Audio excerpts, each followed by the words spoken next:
이사장교 성도 여러분, 오늘은 12월 15일 수요 예배를 시작하겠습니다. 지난주까지 우리가 요한복음 21장 6절 7절에 있는 말씀을 서로 나눴습니다. 그래서 특별히 이제 7절에 있는 말씀 속에는 그 시몬 베드로가 이제 예수님이 그 주님인 걸 알았죠. 그 해안가에 서 계신 주님, 그 분이 주님이라는 걸 알고 나서 겉옷을 두른 후에 바다에 뛰어내렸다. 이제 거기에서 이제 제가 지난 주일날 이제 감정에 대한 부분을 우리가 믿음의 사람들이 이 감정적인 문제를 어떻게 접근해야 될 것인가 하는 부분에 대해서 같이 나눴습니다. 오늘은 8절부터 이제 14절까지 말씀을 제 생각에는 한 2번 정도 나눠서 해야 될 것 같은데 그 말씀을 좀 여러분과 같이 나누려고 합니다. 8절부터 아마 14절까지 말씀을 한번 좀 쭉 읽어볼 테니까 같이 여러분 성경을 펴시고 보시면 좋겠습니다. 같이 따라서 읽으시면 좋겠습니다. 다른 제자들은 육지에서 거리가 불과 한 50칸쯤 되므로 작은 배를 타고 물고기 든 그물을 끌고 와서 육지에 올라보니 숯불이 있는데 그 위에 생선이 놓였고 떡도 있더라. 예수께서 이르시되 지금 잡은 생선을 좀 가져오라 하시니 시몬 베드로가 올라가서 그물을 육지에 끌어올리니 가득히 찬 큰 물고기가 153마리이라. 이같이 많으나 그물이 찢어지지 아니하였더라.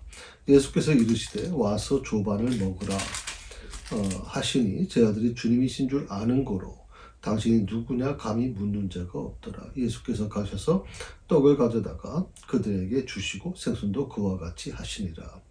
이것은 예수께서 죽은 자 가운데 살아나신 후에 세 번째로 제 아들에게 나타나신 것이라. 아멘.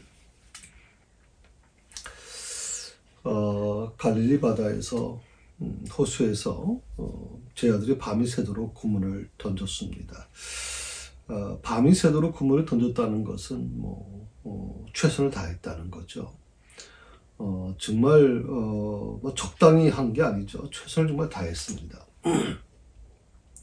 자신들이 지금 살아오면서 경험되어졌던 모든 세상의 모든 지식과 경험을 다 동원해서 그날 저녁에 물고기를 잡고자 했고 그래서 밤새도록 잠을 자지 않은 채 물고기를 잡기 위해서 그물을 던졌습니다. 그런데 제자들의 결과가 제자들이 그렇게 밤새도록 최선을 다한 결과가 어떻습니까? 철저하게 빈손이고 빈 그물이었다. 성경은 그렇게 우리에게 말씀하고 있습니다. 수고한 모든 것들, 밤새도록 했던 모든 수고가 의미 없이 헛수고한 셈이 된 것이죠. 새벽이 밝을 쯤에 바닷가에 서 계신 예수님께서 이렇게 말씀합니다. 그물을 배 오른편에 던져라. 그러면 자버리라. 제 아들은 또 그 말씀을 듣고 그분이 예수님인 건 잘 몰랐죠. 그런데 이 제 아들이 왜 엉뚱한 말을 하는 그분의 그 해안가에 서 있는 그 사람의 말을 들었을까? 왜냐면 이미 그물을 다 닦고 이제 씻고 있는 상황에서 과연 그 말을 왜 들었을까 하는 의문은 갖게 됩니다. 막연한 과거에 있었던 깊은 데로 그 그물을 던지라고 하셨던 주님의 말씀이 생각나서 그랬을까? 그건 잘 모르겠지만 하여튼 예수님인 것은 잘 몰랐잖아요. 그런데 그 예수님이라는 걸 잘 몰랐던 그 사람이 전혀 모르는 사람이 그물을 배 오른편에 던지라. 그러면 잡으리라. 라고 하는 이 메시지를 듣고 그들이 배 오른편에 한 번 더 그물을 던지죠.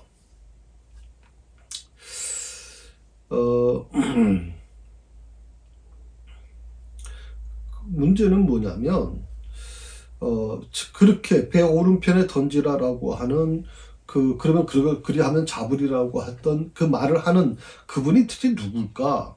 이 부분에 대해서 사실 관심을 가졌어야 되거든요. 그런데 그 음성의 주인공이 주님이시라는 사실을 그들은 알려고 하지 않았어요. 뭐 성경에 보니까 전혀 아는 모습이 없습니다. 물고기가 가득 그물에 채워지고 나서야 아 주님이시구나 라는 걸 그들이 깨달았지 그전에는 몰랐단 말이죠. 그러면 적어도 배 오른편에 그물을 던지라라고 말씀하셨던 그분이 누군지에 대해서는 좀 알아볼 필요가 있었는데 그들은 그거에 대해서는 알아보질 않습니다. 알아봤다는 그 흔적이 없습니다. 그만큼 이 제자들은 물고기에 집착하고 있었다는 뜻이거든요. 먹고 사는 문제.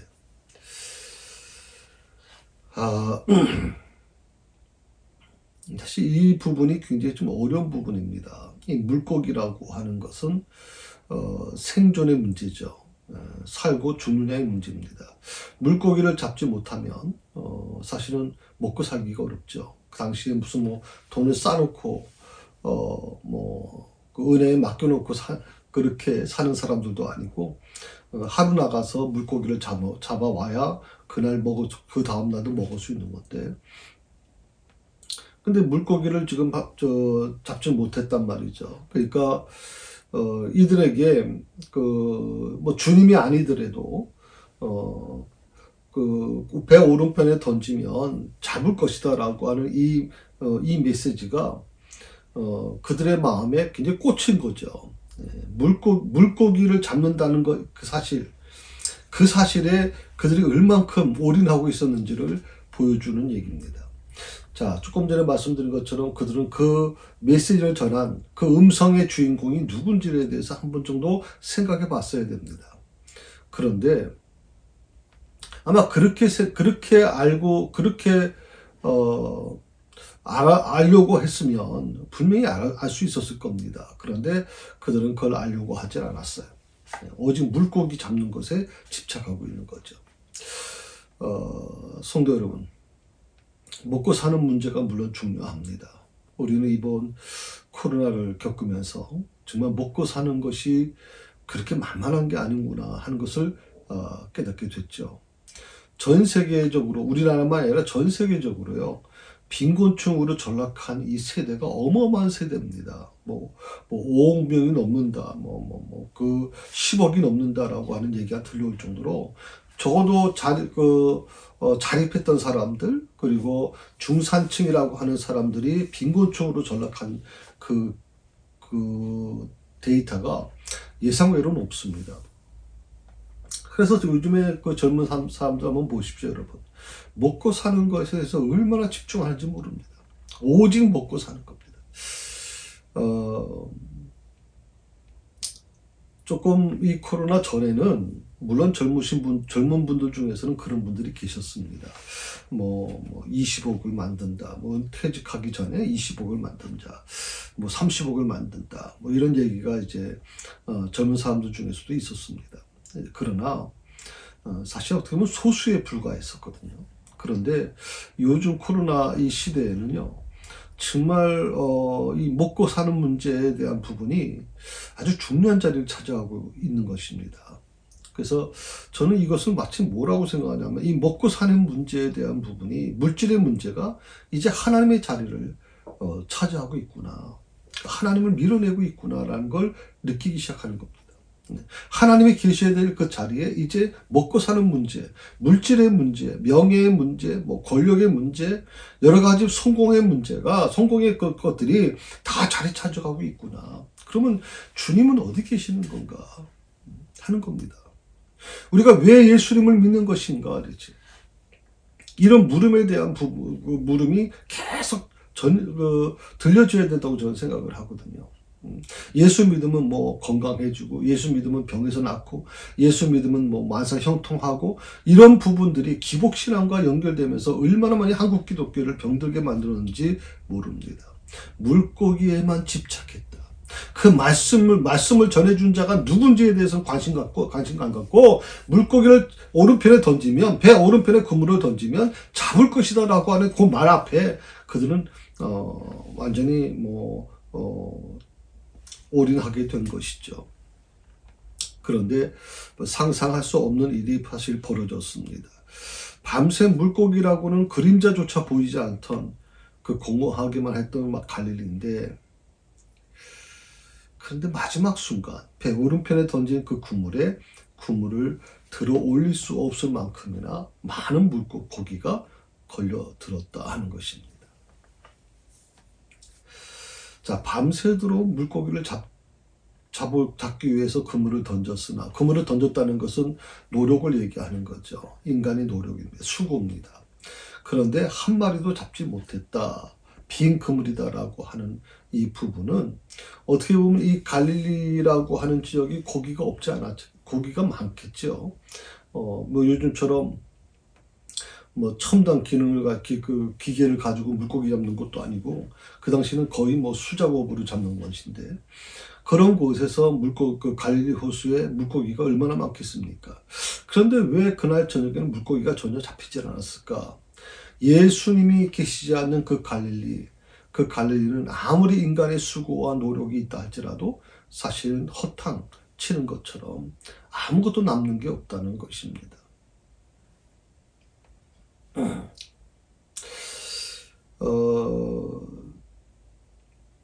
마지막 순간에 배 오른편에 던진 그 그물, 순종이라고 하는 말로 표현할 수 있죠. 순종하는 말. 그 순종이 결국에는 어떻게 했습니까? 주님과 함께하는 그 순종의 삶의 결과가 교회는 들어 올릴 수 없을 정도로 풍성한 결과를 얻게 됐다.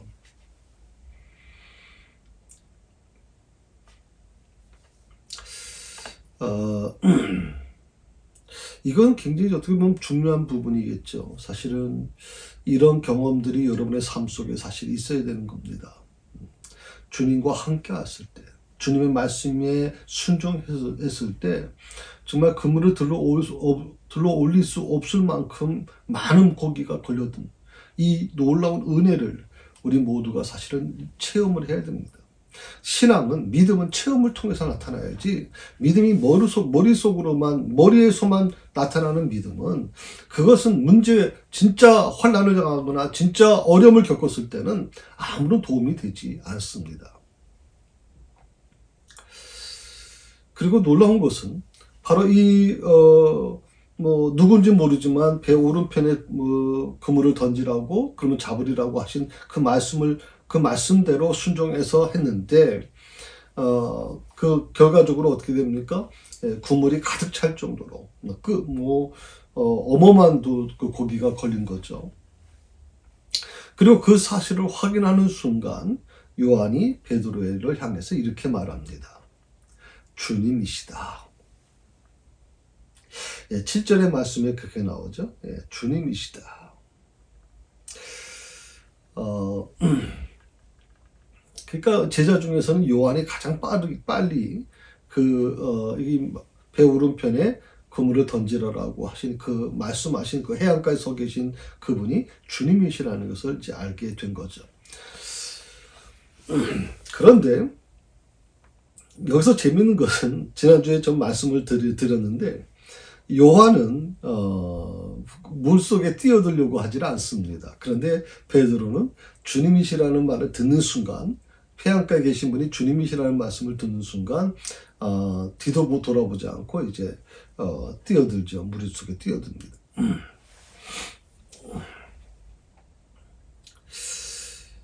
그래서 저는 이 베드로가 사랑받을 수밖에 없다, 인정받을 수밖에 없다, 전 그렇게 생각을 합니다. 주님이시라는 말을 들은 이상 더 이상 거기 잡는 배 위에 머무를 필요가 없었던 것이죠.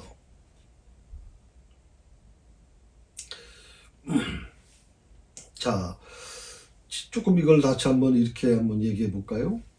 지금까지 베드로가 붙잡고 온 게 무엇입니까? 베드로만이 아니라 베드로 비롯한 모든 제자들이죠.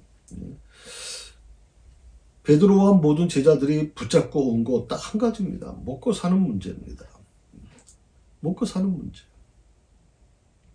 이걸 제가 지난 주일날 뭐라고 말씀드렸죠? 말과 병거라고 말씀을 드렸죠. 말과 병거. 시편 20편에 있는 말씀, 말과 병거예요. 사람들은 말과 병거를 의지하게 되는 거죠. 말과 병거는 아무나 할 수 있는 게 아니라 그랬죠.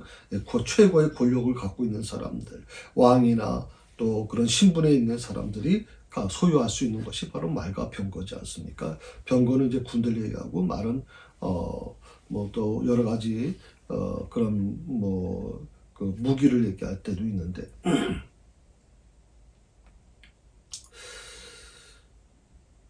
사실 먹고 사는 문제가 점점 좀 심각하게 제기되고요. 요즘처럼 일자리를 잃기도 하고 또 그 가게 문을 닫을 수밖에 없는 처지에 놓여지기도 하고 물가는 막 계속 오르고요. 공과금도 오르고 사방으로 참 힘들지 않습니까? 요즘에 우리 사회는요. 맞벌이로 살지 않으면 혼자 버는 돈 가지고 살아가기는 많이 어려운 그런 사회 시대가 됐습니다. 제가 우리 그 아내 하사모에게 그런 기회가 있었거든요. 젊은 시절에 좀 전공 살려서 좀 일을 하면 어떻겠나 이렇게 생각을 할 때도 제가 우리가 조금 힘들더라도 그렇게 하지 말자.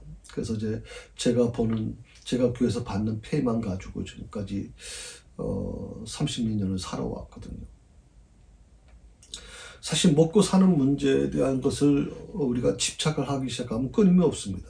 어떻게 무엇을 먹을 것인가, 어떤 집에서 살 것인가, 또 어떤 차를 탈 것인가, 그 노후 대책은 제일 준비되어 있는가, 자식들은 어떻게 공부시킬 것인가, 수없이 이 먹고 사는 문제는요, 나로 하여금 점점점 그 수렁에 빠뜨립니다. 그래서 어디까지가 되면 멈출 것인가, 만족할 것인가, 그 만족함을 우리는 얻을 수 없다고 생각을 해요.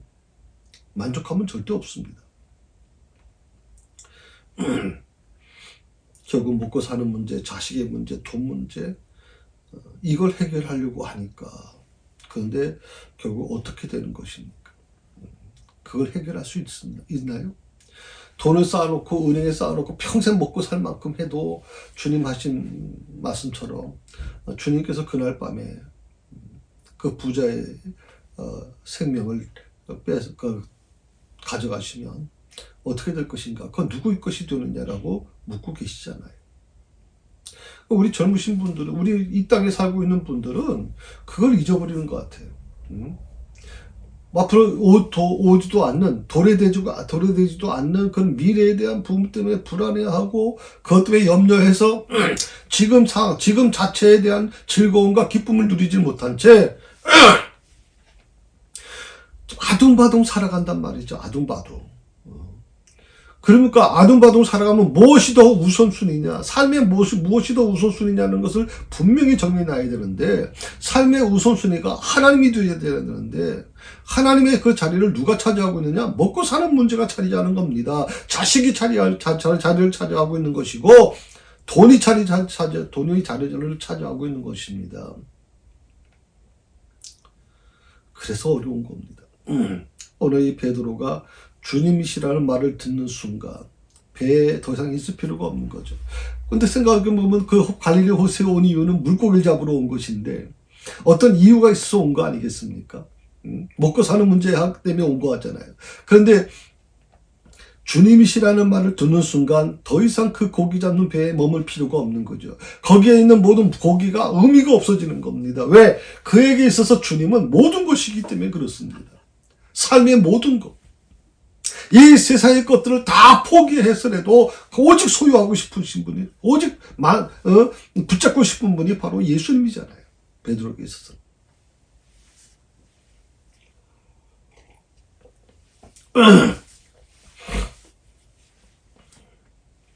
바로 그것을 기록한 것이 바로 이 8절 이후에 있는 말씀들입니다.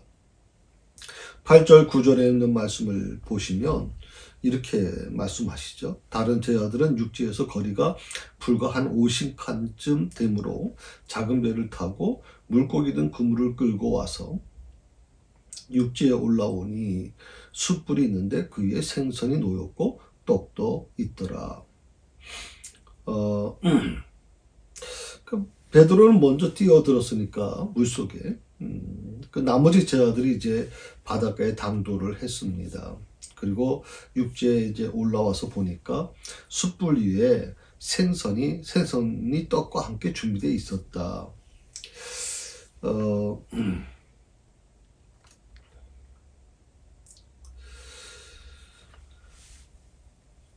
예수님께서 친히 준비하신 것이라는 거거든요.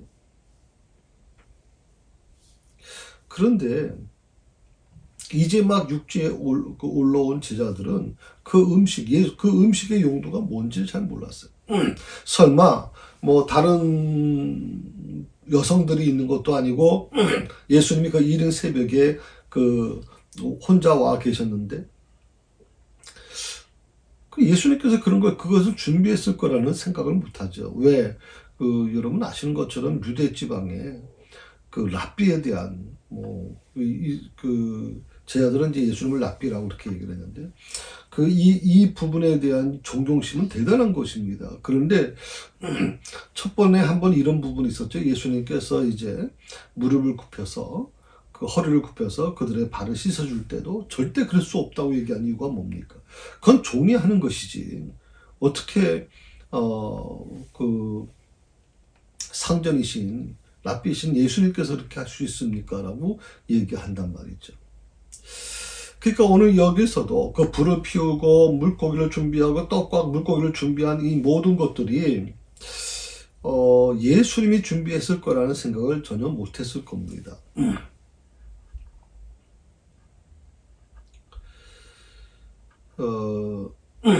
몸둘바를 이제 예수님을 다시 뵙는 그 송구스러움 때문에 몸둘바를 이제 모를 때 예수님께서 그 제자들에게 이렇게 말씀하시죠. 방금 잡아온 물고기를 좀 가져오라.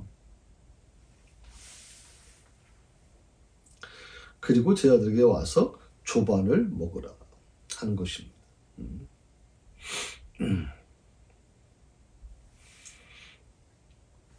여기서 처음 저는 이제 그런 의문을 갖게 됐어요. 이거 준비하면서 이미 숯불 위에 생선과 떡이 준비되어 있습니다.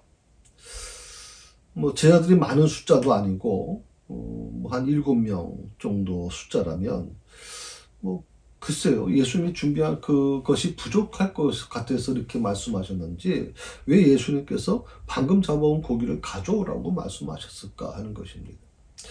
그러니까 양이 부족하니까 더 양을 더 많이 해주기 위해서 잡아온 물고기를 가져오라고 하신 것인가? 단순히 그런 어떤 일차원적인 문제인가? 아니면 예수님께서 제자들에게 그 물고기 배 오른편에 던지면 잡을 것이다 라고 말씀하셨고 그 말씀에 순종한 결과 153마리라고 하는 놀라운 기적이 일어난 그 모습에 대한 것에 대해서 예수님께서 재확인을 시켜주려고 하는 거 아닌가 하는 것을 우리가 느낄 수가 있죠.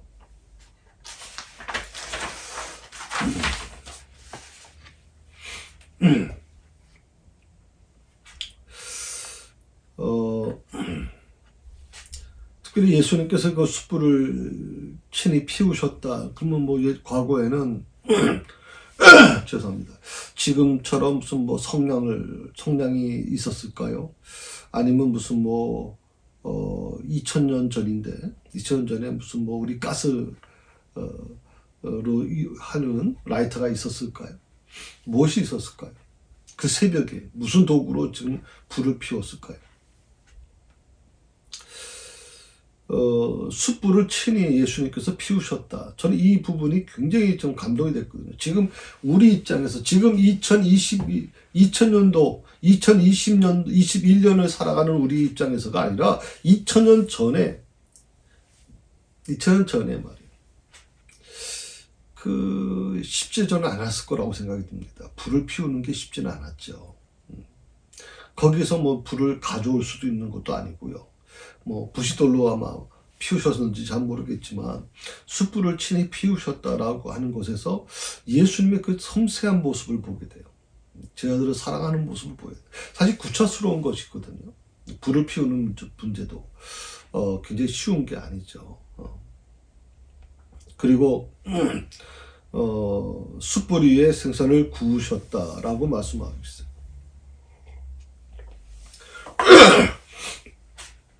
숯불 위에 생선을 구우시고 그리고 손수 떡을 준비하셨던 그 이유가 그것을 무엇을 위해서 한 것이냐, 한 세 가지로 생각할 수 있어요. 첫 번째는 하나님께 제사를 드리고 제자들이 이제 오면 하나님께 같이 예배를 제사는 그 예배니까 예배를 드리기 위해서 한 거냐, 제물로 쓰기 위해서 가져오신 거냐. 그렇게 해서 숯불을 피우고 숯불 위에 생선을 굽고 손수 떡을 준비하신 것들이 제물을 쓰기 위한 것이었느냐 하는 것이거든요.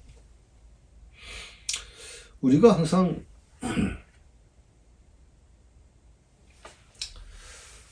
이렇게 한번 좀 생각해 볼 필요가 있습니다. 항상 우리가 지금까지 우리가 뭐 그렇게 주장해왔고 그렇게 알고 왔던 것이 뭐냐면 모든 것은 신앙 중심이다. 모든 것은 예배 중심이다. 지금 코로나 이 기간 동안에도 현장 예배를 고수하는 분들은 예배를 아주 목숨처럼 생각을 하고 예배가 중요하다고 얘기를 하지 않습니까? 물론 그분들의 생각이 잘못됐다는 건 아닙니다. 그런데 오늘 예수님께서 준비한 이 모든 숯불을 피우고 숯불 위에 생선을 굽고 떡을 준비하셨는 이 모든 것들은요, 어떻게 보면 과거에 이 제사를 드리는 하나의 어떤 과정의 모습을 보거든요. 예수님, 제사를 드리려면 불이 있어야 됩니다. 불을 피워야 되죠. 숯불을 피웁니다. 특히 숯불을 피운다라고 하는 부분이 굉장히 중요하죠. 예, 숯불은 불이 타가지고 숯이 된 것을 다시 가져다가 이제 하는 거 아닙니까? 숯불을 친히 피우고 그 숯불 위에다 생선을 굽고 그리고 떡을 준비하는 이 과정은요, 과거에 제사를 드릴 때 하나의 어떤 형식적인 과정을 우리가 상상할 수가 있어요. 그러니까 보통 이런 현장의 모습을 보게 되면 제사를 드리기, 제사에 제물로 쓰기 위해서 하셨던 거구나 라고 생각을 할 수 있거든요. 그래서 우리가 항상 신앙생활을 하는데 예배가 중심이다. 물론 예배가 중심이 되어야 됩니다. 또 어떤 분들은 얘기합니다. 11조가 중요하다. 물론 11조 중요합니다. 또 사람들은 얘기합니다. 교회는 봉사를 해야 됩니다. 봉사하지 않는 교회는 그건 교회가 아닙니다. 라고 얘기하는 분도 있습니다. 봉사 중요합니다. 너무나도 귀하죠. 교회 한 일부가 봉사의 부분이 분명히 있습니다. 또 어떤 분들은 얘기합니다. 선교가 중요하지요. 선교하지 않는 건 교회도 아닙니다. 우리는 하나님이 우리를 선택하신 것은 선교하라는 겁니다. 복음을 전하라는 겁니다. 물론 중요한 부분이죠. 이것은 교회가 반드시 해야 될 부분이고, 제가 지난주에 설교 때도 새사랑 교회를 부흥시켜 주십시오, 하나님. 제가 울먹이면서 말씀을 드린 적이 있었는데 정말 그건 제 마음의 소원입니다. 하나님께서 그렇게 만들어 가실 거라고 저는 믿거든요. 그런데 여기서 신앙 중심, 예배 중심, 봉사 중심, 선교 중심, 구제 중심 다 중요하지만요. 여기서 중요한 게 뭐냐면 예수님은 숯불을 친히 피우고 숯불 위에 생선을 굽고 떡을 준비하신 것은 제사로 드리는 제물을 준비하신 게 아니에요. 다시 말씀을 드리면 어떤 사건을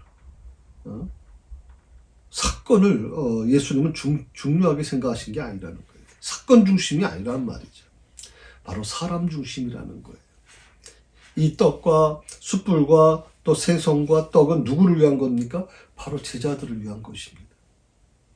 근데 그 제자들의 모습은 어떻습니까? 예수님 말씀대로 순종한 삶이었습니까? 그렇지 않죠. 갈릴리에서 기다리라고 했더니 갑자기 허락도 없이 그냥 바다에 나가가지고 물고기 잡겠다고 밤새도록 허탕치는 모습을 보는데, 그럼에도 불구하고 예수님은 사람 중심이에요. 그 제자들을 너무나도 사랑하셨다고 저는 너무나도 잘 사랑하셨다. 그래서 어떻게 보면 그 새벽에 이것을 준비하는 모든 과정에 혼자서 예수님 이거 많이 하시진 않았을 거라고 생각이 들거든요. 그런데 예수님께서 친히 이것을 해 나가시는 과정에는 저는 이걸 보면서요, 예수님이 떼어주는 이 떡과 생선을 먹으면서 제 아들이 어떤 마음을 가졌을까요? 예수님이 나를 위해서 준비하셨대. 예수님이 바로 우리를 위해서 준비하셨대. 우리같이 부족한, 주님 말씀대로 지지리도 말씀 안 듣고 정말 어려움이 있을 때 주님 배신하고 도망가던 우리를 위해서 이것을 준비하셨대요. 아무 말씀도 하지 않으시고 묵묵하게 숯불 피우시고 그 위에 생선을 구우시는, 그리고 떡을 준비하신 예수님의 모습은 아마 제 아들의 마음에 감동을 주었을 거라고 저는 생각을 하거든요. 저는 우리 교회도 마찬가지로 생각해요. 저는 목회를 하면서요, 지금까지 제 목회의 가장 기본은, 가장 본질은 뭐냐면 사람이었습니다. 정말 하나님이 맡겨주신 영혼들, 한 사람 한 사람을 살려내는 것. 저들이 하나님 앞에서 정말 성장해서 주님 보시기에 아름다운 모습으로 만들어 드리는 것. 사실 어제 시간이 지나면 교회 건물은, 저희도 비가 새서 이제 이 공사도 했었고, 또 그러다 보니까 또 실내도 공사를 좀 했습니다만은, 사실 이런 것들은 시간이 지나면 다, 약해지고, 다, 낡아집니다. 그러나, 시간이 가면 갈수록 더 빛나는 게 있습니다. 바로 여러분들입니다. 저는 여러분들이 하나님 앞에서 빛나는 다이아몬드처럼, 빛나는 황금처럼 되게 하기 위해서 최선을 다할 것입니다. 자, 예수님께서 숯불을 친히 피우시고 숯불 위에 생선을 구우시고 또 떡을 준비하셨던 것은 제물을 쓰기 위한 것, 첫 번째 제물을 쓰기 위한 것이 아니다. 제사를 드리기 위한 제물을 쓰기 위한 것이 아니다 라고 말씀드렸고, 두 번째는 뭐냐면 예수님 혼자 드시기 위한 것도 아니다. 이게 참 누구를 위한 것입니까? 제자들을 위한 것인데요. 세 번째가 바로 그게 나온 것이죠. 밤새 헛구물질 하느라고 허기졌을 그 제자들을 먹이시기 위해서 예수님이 친히 준비하셨다. 헛구물질 하느라고 허기졌을 제자들. 그게 바로 사람을 사랑하는 겁니다. 사람 중심의 목회입니다. 우리가 하나님 중심의 목회를 한다고 지금까지 하다 보니까 믿음의 모든 중심이 하나님이시다 보니까 어떻게 습니까? 믿음의 가장 어떻게 보면 중심이 되어야 될, 그리고 믿음이 성장해야 될 사람들, 성도들은 오히려 점점점 후퇴되고 약해져 가는 겁니다. 우리 기독교는요, 하나님을 위해서 우리 모두를 다 헌신하고 다 불태워버리는 게 아닙니다, 여러분. 그건 하나님의 뜻이 아니에요. 하나님은 너무나도 우리를 사랑하셔서 오늘 예수님이 하신 것처럼 바로 그런 제자들을 위해서 헛금을 하느라고 허기졌을 그 제자들을 위해서 숯불을 친히 피우시고 그 숯불 위에 생선을 구우시고 소주떡을 준비하신 그 모습을 우리는 절대 잊어서는 안 됩니다.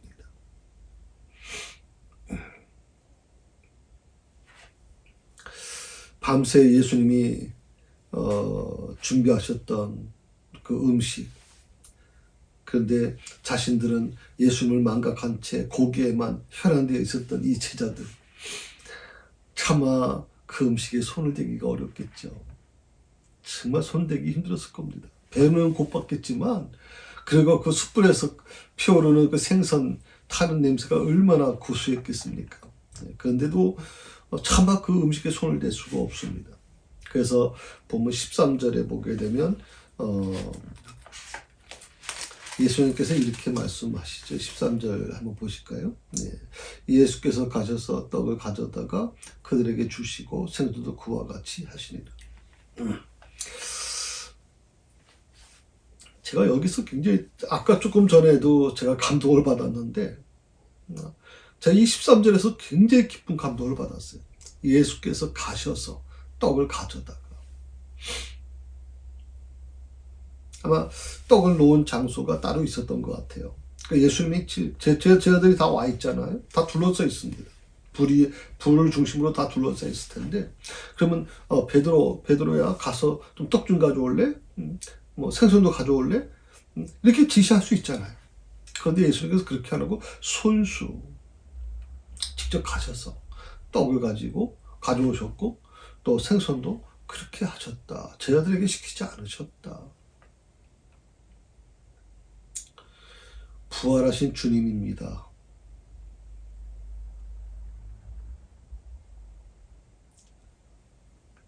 다른 건 모르겠지만 예수님은 하나님이십니다. 그 하나님이신 예수님께서 놀랍게도 자신을 배신하고 그리고 세상 것을 추구하기 위해서 물 위에 가서 밤새도록 그 그물을 내린 오직 그 물고기 잡는 데만 올인되어 있는 그들. 근데 그들을 위해서 예수님이 직접 움직이시는 겁니다. 떡을 가지고 생선도 가지고 제자들에게 마음껏 먹으라고.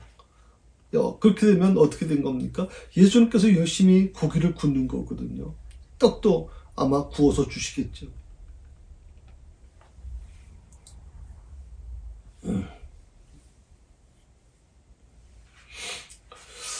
어떻게 보면 예수님께서는요, 밤새 자신들의 욕구에만 사로잡혀서 헛구물질만 했던 이 제자들, 의미 없이 하룻밤을 보낸 이 제자들에게 예수 없는 인생, 예수님 없는 인생, 그 인생은 바로 아무런 의미가 없다는 것을 일깨워 주려고 하는 게 아닌가 하는 그것을 제가 느끼게 됐어요.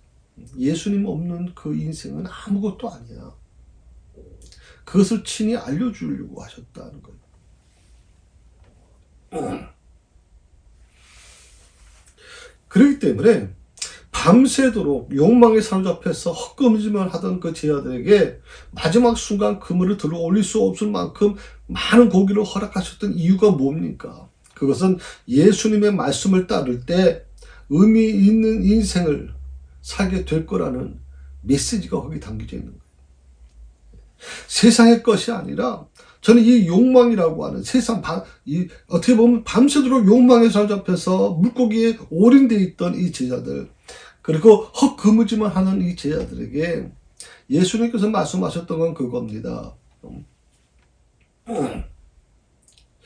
내 말을 따르고 내가 살라고 하는 이 삶을 너가 산다면 과정에는 많이 힘들 수 있을 거야. 그러나 반드시 의미 있는 인생을 살게 될 것이다 라고 하는 주님께서 약속하신 거라고 좀 믿어요.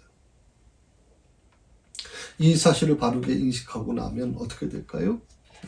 왜 갈릴리 호수에서 똑같은 사건이 3년이라는 시간 차이로 2번씩이나 똑같이 발생하고 있는지 그 이유를 알게 되는 겁니다. 일부에서는 뭐 신학자들도 그렇게 얘기하는 분도 있어요. 성서 신학자들도.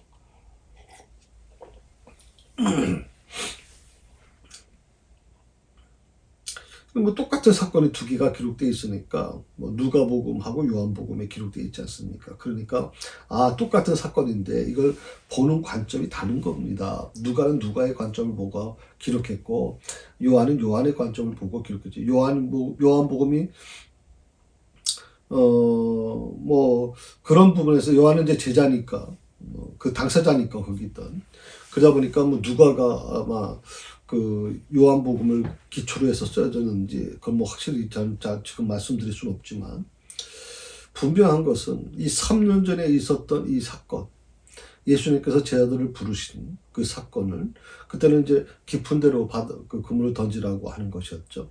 2번씩이나 왜 똑같이 시간 차이로 기록되어 있는지에 대해서 그 이유를 알게 되죠.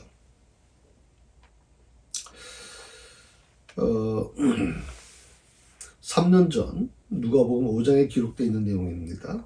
그때도 역시 마찬가지로 예수님의 공생애가 막 시작되었을 때입니다. 그날도 베드로와 요한 그리고 야고보와 다른 제자들이 있었습니다. 그들이 갈릴리 호수에서 밤새도록 이제 그물을 던졌지만 한 마리도 잡을 수 없었죠.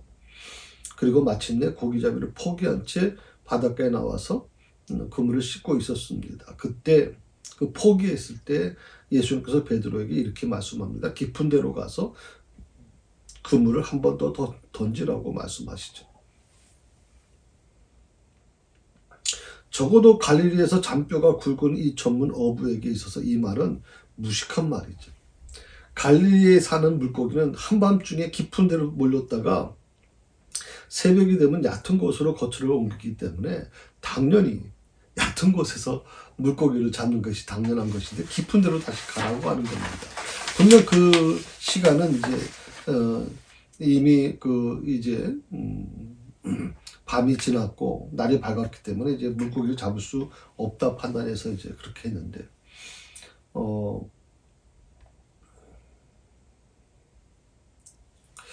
그들이 생각할 때는 굳이 한 번 더 그물을 던질 것이면 얕은 곳으로 던지는 것이 타당하지 깊은 곳은 아니다라고 아마 그들은 자기들이 갖고 있던 경험과 지식을 가지고 그렇게 판단할 수 있습니다. 그런데 놀라운 것은 이 베드로가 예수님의 말씀을 쫓아서 한 번 더 깊은 곳으로 가서 그물을 던집니다. 그리고 놀라운 일이 그 앞에 일어나게 되죠. 빈 그물로 올라와야 될 그 그물 속에 그물을 올릴 수 없을 정도로 고기가 가득 잡혀 있죠. 자, 3년이라는 이 시간 차이를 두고 일어난 이 두 사건, 장소도 모두 일치하고요. 등장 인물도 거의 비슷합니다. 물론 여기에 두 번째는 이제 도마도 나다나엘도 포함되어 있지만 베드로, 요한 다 포함되어 있는 거 보면 완전한 건 아니지만 비슷한 상태죠. 또 사건의 전개 과정도 상당히 일치합니다. 똑같은 사건이 똑같은 장소에서 똑같은 사람들에게 두 번씩이나 반복된 이유가 대체 뭘까요?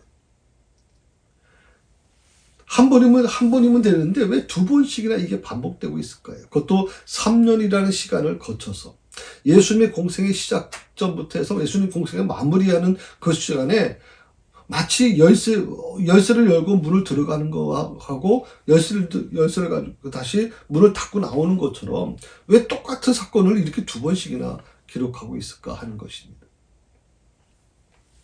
그런데 언뜻 봐서는 똑같이 보이는 이 두 사건이 의미를 찾아보면 조금 다르다는 걸 느낄 수 있어요.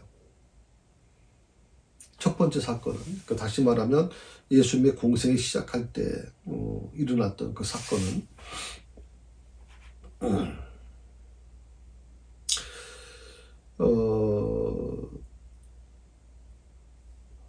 이 제자들 속에서 꿈틀거리는 어떤 인간적인 욕망이 담겨져 있죠. 첫 번째 이들이 그 예수님을 만나고 예수님께서 이제 물고기 낳는 어부에서 사람 낳는 어부로 바꿔주겠다 말씀하셨을 때 그들의 마음속에 무엇이 있었을까요? 꿈틀거리는 인간의 욕망이 사로잡혀 있습니다. 자, 이 사건을 계기로 해서 그들이 예수님을 쫓기 시작합니다. 그러니까 이 제자들이 바로 이 사건, 그물을 깊은 곳에 던져서 그물이 찢어질 정도로 막 가득 차 있는 그 기적을 경험했던 그들이 바로 이 사건을 계기로 해서 예수님을 쫓았는데 그렇게 예수님을 쫓았던 이유가 뭐냐? 결국 자신들의 욕망을 성취하기 위해서였다고 말씀드릴 수 있죠.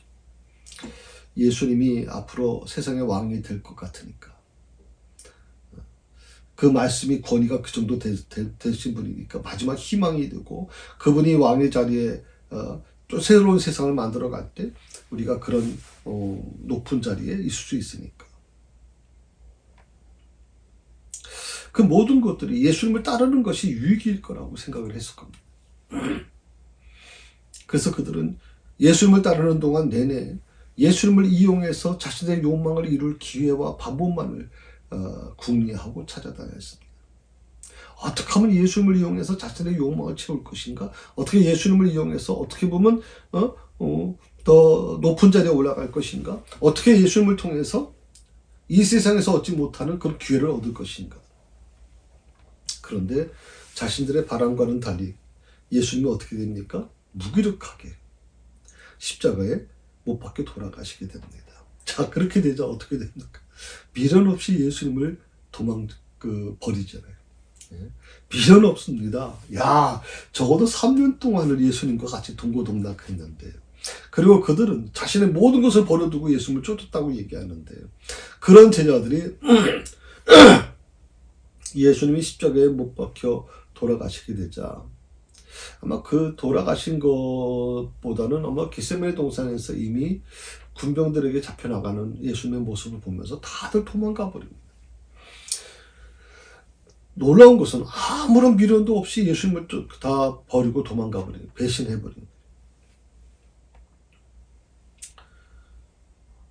한마디로 말하면 이 제자들의 마음은요, 온통 욕망에 사로잡혀 있었던 것 같아요. 그래서 3년 동안이나 예수님을 따라다녔음에도 불구하고 그들의 이 헌신과 따름은요, 참된 의미를 찾아볼 수가 없는 거예요. 참된 의미를 찾아볼 수가 없어요. 그런데 이제 3년이 지났습니다. 두 번째 사건이 일어나는 겁니다. 똑같은 장소입니다. 갈릴리. 또 그 비슷한 제자들이고, 또 사건의 그거는 과정도 비슷합니다. 그 마지막 순간, 이제 고기를 끌어올리지 않습니까?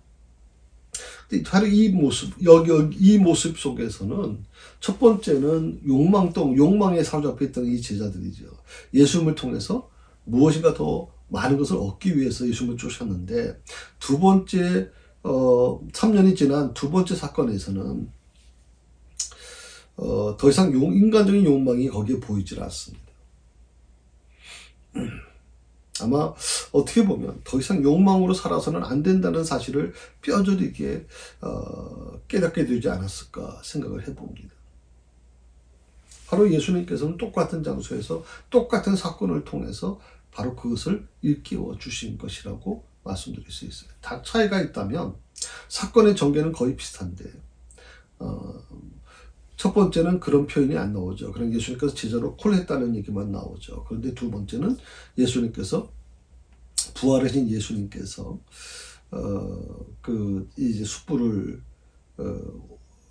불을 켜고 거기에 이제 물고기를 올려놔서 굽고 떡을 가져오시고, 이 모든 과정에서 예수님은 말씀을 별로 안 하세요. 제자들 스스로가 이미 느끼고 있는 거니까. 그리고 그 느낌을 느끼는 제자들에게 아무 말씀도 안 하시고 그들을 위로해 주고 계시는 모습을 보게 돼요. 마치 어머니가 그 자식한테 하나라도 더 먹이고 싶은 마음, 마치 그런 모습을 제가 봐요. 요는 이 말씀 속에서. 그리고 놀랍게도 이 사건 이후에 제자들의 삶은 완전히 의미가 새로워집니다. 더 이상 자기의 욕망을 위해 살아가지 않습니다. 그토록 3년 동안 서로 싸우고, 길 가다가도 싸우고, 어떤 일이 있을 때도 항상 싸웠던 이유가 뭡니까? 누가 더 높은 자리에 올라갈 것이냐? 누가 더 예수님께 인정받을 것이냐?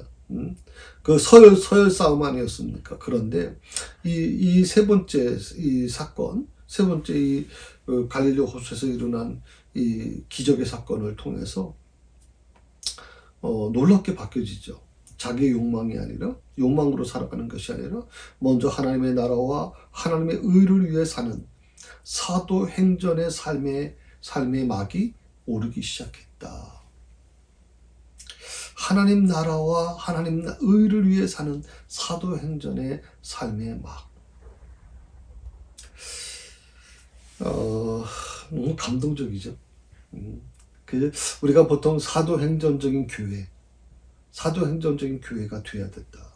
그래서 사도행전적인 교회는 오직 자신은 없어요. 오직 하나님의 성의 강한 역사하심에 사로잡혀서 죽음도 두려워하지 않았던 놀라운 일이, 앞날 미래에 대한 걱정도 없어요. 오직 주의 나라를 위해서 헌신했거든.